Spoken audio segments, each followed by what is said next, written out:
Julian আলভারেজকে নিয়ে Barcelona আর Atletico মাদ্রিদের রশি টানাটানি যেন শেষ হচ্ছে না। আতলেতিকো বলছে তারা তাদের এই স্ট্রাইকারকে বিক্রি করবে না। অন্যদিকে যে কোনো মূল্যে এই আর্জেন্টাইনকে দলে ফেরাতে চায় কাতালানরা। ট্রান্সফার উইন্ডো খোলা আছে আর মাত্র 10 দিন। এরই মধ্যে আলোচনা শেষ করতে হবে দুই দলকে।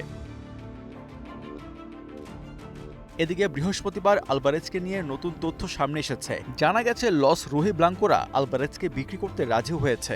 আতলেতিকো প্লে সংগৃহীত তথ্যের ভিত্তিতে স্প্যানিশ সংবাদ মাধ্যম মুন্দো দেপার্তিভো নিশ্চিত করে জানিয়েছে আলভারেজ নিজে বার্সেলোনা যাওয়ার বিষয়ে ক্লাব কর্তৃপক্ষের ওপর চাপ দিচ্ছেন। তার ইচ্ছের কথা জানার পর ক্লাবের শীর্ষ কর্মকর্তারা আলোচনায় বসতে সম্মতি প্রকাশ করেছে।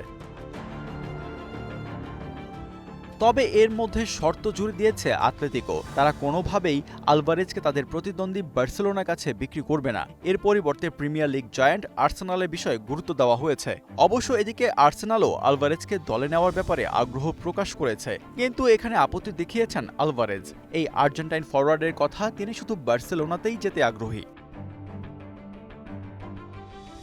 দল বদলের দরজা বন্ধ হতে খুব বেশি সময় নেই ক্লাবগুলোর কাছে, তাই যা সিদ্ধান্ত নেওয়ার এর মধ্যেই নিতে হবে ক্লাবগুলোকে। এখন দেখার বিষয় কোথাকার জল কোথায় গিয়ে গড়ায়। আলোচনার সামনে না এগোলে আরও এক সিজন সিমিওনের অধীনেই থেকে যেতে হবে আলভারেজকে।